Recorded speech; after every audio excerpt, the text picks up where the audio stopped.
আমরা এই যে মাছ ধরার সিস্টেম আমাদের এই মাঠেতে, এই যে আমরা এই জাল বসাচ্ছি, এই তোলা হচ্ছে, কালকের বিকেলে বসিয়েছি, মাছটা বেরিয়ে গেছে, নেই, এই একটা মাছ পড়েছে, এটা তো পচে গেছে কই মাছ। হ্যাঁ এটা কই মাছ মরে গেছে, মরে এসব জলের ডিফেক্ট, মানে মাঠেতে জল খারাপ, তো এসব তো আমাদের এসব লোকালে আমরা বাস করি, এই মাঠেতে সব ঘাস ভর্তি, এবং এই সব মাছ আমরা দেখা পাচ্ছেন দাদা, এই কই মাছটা ফেলে দিতে হবে, এতে খাওয়া যাবে না, দেখাচ্ছেন, একে ফেলে দিতে হবে, পচে গেছে।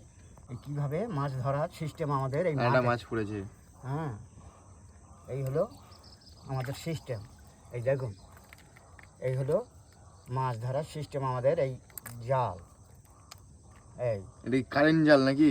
হ্যাঁ এটা কারেন্টই জাল একরকম, এটা নদীতে লোক মাছ ধরে, আমরা ধরি মাঠে, আমাদের এই মাঠেতে মাছ, বিভিন্ন মাছ আসে, শোল মাছ, ল্যাটা মাছ, কই মাছ,